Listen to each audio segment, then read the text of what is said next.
Hello, and thanks for stopping by. This project provides an acoustic account of an ongoing consonantal sound change happening in Cantonese, wherein N is becoming L word initially.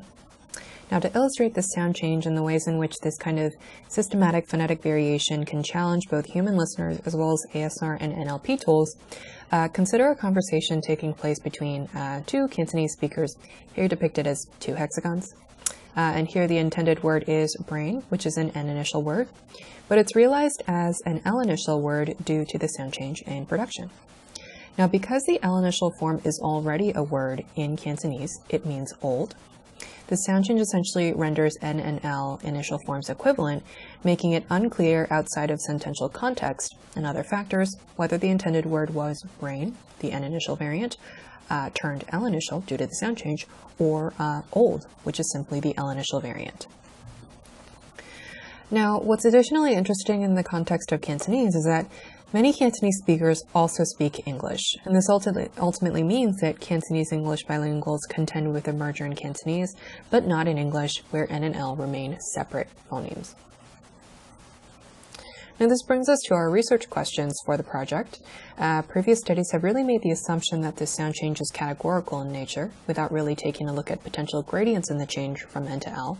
So to address this, we first asked, how are N and L produced in spontaneous Cantonese and English speech?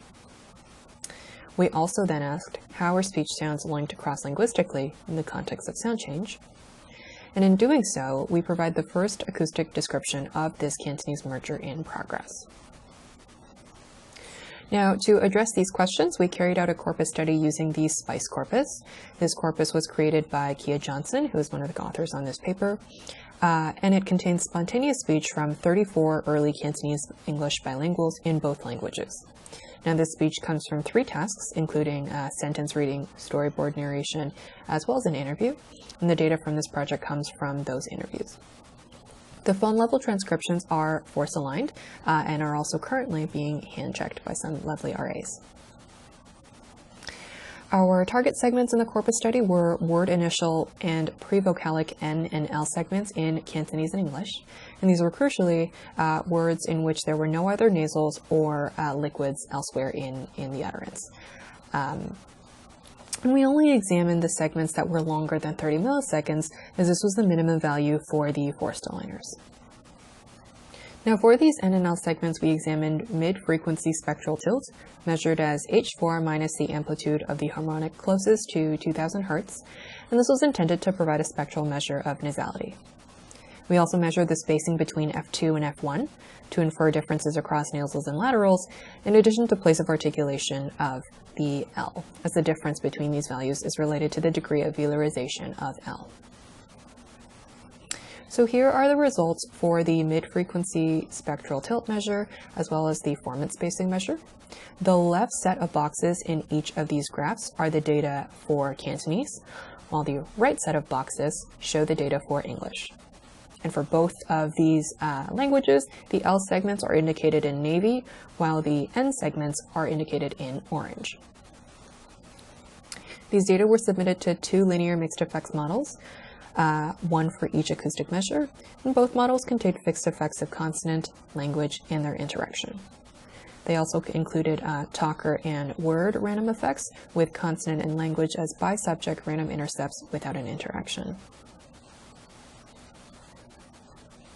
For measures of mid-frequency spectral tilt, we found a main effect of language, no main effect of consonant, and a significant consonant and language interaction. For the formant spacing measure, we found a main effect of language and a main effect of consonant with a significant interaction as well. So overall, these results suggest that N and L are distinguished robustly in English, but less so in Cantonese. And that's more clear to see in the post-hoc comparisons that we carried out within language, across languages, and across languages and across phones. Here we can see that all comparisons are differentiated by both mid-frequency spectral tilt and formant spacing measures, except for the comparison between Cantonese N and Cantonese L, here indicated in red. And before I move on, I also want to draw your attention to the cross-language comparisons, which were all significantly different, suggesting that while Cantonese N and L are merging, bilinguals are nonetheless able to maintain a cross-language distinction between these sounds. Now, these group level differences are not necessarily echoed in the individual level data. For instance, there were some individuals who showed the group level patterns for both of the acoustic measures, and there are also other individuals who showed the group level patterns only for one of the acoustic measures. Right? And likewise, there were also some individuals who had tightly coupled cross-language categories.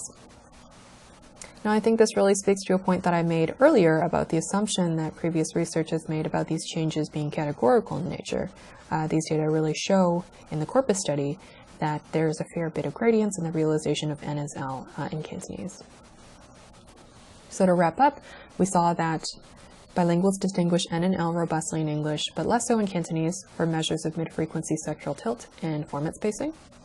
Cross-language differences are maintained, suggesting that bilinguals' N and L categories are not inextricably linked. The merging of N and L in Cantonese is not parallel in English.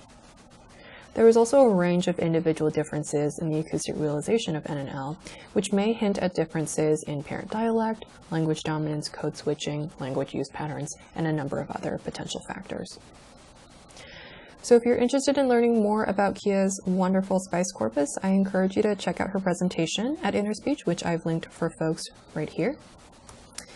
And I'm really looking forward to chatting with you all during the virtual InterSpeech session on voice and voicing. But if that session doesn't quite work for your time zone, I'll be hosting a separate unified virtual session with Khia and Molly, my co-authors, and I really look forward to chatting with you all. Thanks very much for your time.